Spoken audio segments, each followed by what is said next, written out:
कई तरह के सवाल हैं कि मेंस का प्लेजर अलग है और वुमेन्स का अलग है, तो क्या डिफरेंस है दोनों के बीच? तो ये कहते हैं कि and it's the first place जहाँ पर एटलीस्ट इन शायद other cultures might have said it before, but Kamasutra कहता है कि जो आदमी का इट सेज कि मेन एंड वुमेन का प्लेजर इतना अलग है और जिस तरह मैनिफेस्ट होता है वो भी इतना अलग है कि आप नहीं कह सकते कि हाँ जी दोनों आप इकट्ठे जाइए बिस्तर पे लेटिए और कुछ भी and it will all come together, हो ही नहीं सकता।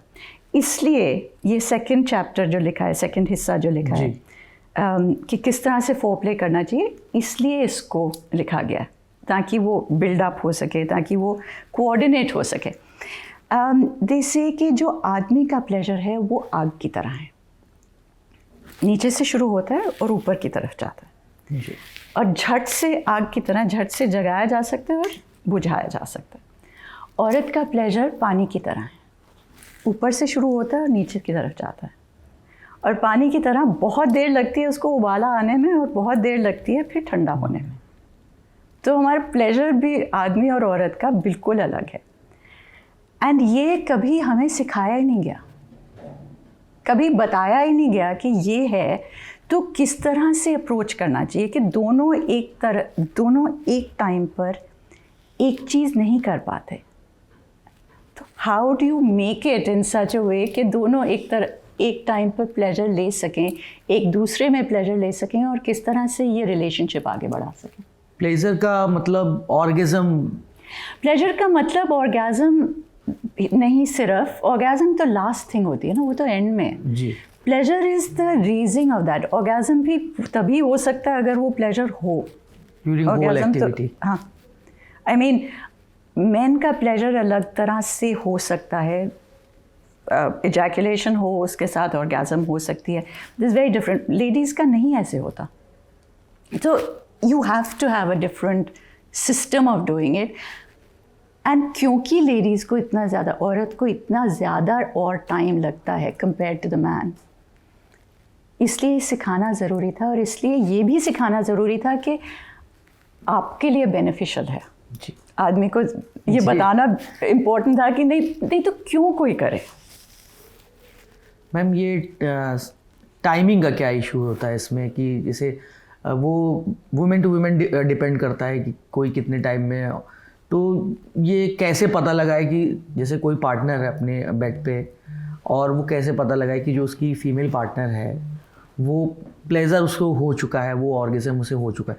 क्योंकि मेरे ख्याल से शायद ही कोई फीमेल होती हो जो इस बारे में बात करते हैं, अभी भी हमारे यहाँ बात नहीं होती है, खासकर फीमेल ऑर्गेज़म को लेकर।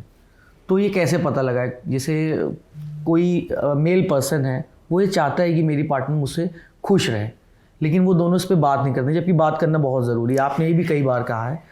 तो आई थिंक इसका नीरज कोई ईजी आंसर नहीं है, अनफॉर्चुनेटली।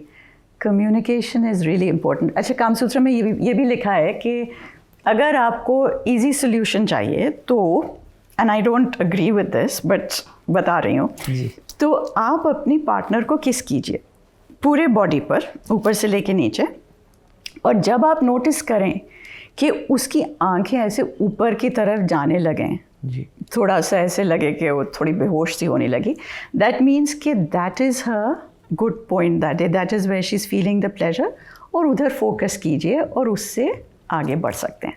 फिर ये मेरे ख्याल बहुत सिंपलिस्टिक पॉइंट है, but that's what the Kamasutra says. I think कि इसका और कोई वैसे सोल्यूशन नहीं है, कम्युनिकेशन ही है। बट आई थिंक ऑल्सो आप देख सकते हैं जब आपके partner is interested, is excited, I think दिखता है। फील करने वाली बात, आप देख सकते हैं उनके रिएक्शन से। अच्छा, कामसूत्र में ये भी लिखा है कि देयर आर साउंड्स, जो लव मेकिंग में साउंड्स होते हैं, कि औरत किस तरह के साउंड्स बनाएगी। वो 5 डिफरेंट साउंड्स हैं जो बर्ड साउंड्स पर बेस्ड हैं बेसिकली। बर्ड साउंड, हाँ, तो ये अब सब लोग जाकर कामसूत्र पढ़ें, वो चैप्टर पढ़ें, and I want them to read कि ये क्या साउंड्स हैं।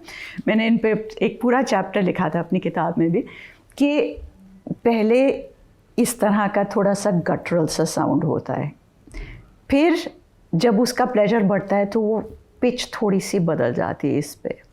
तो आदमी को इसलिए it was very important to know all this, to understand कि अच्छा ये ठीक सही चल रहा है कि नहीं।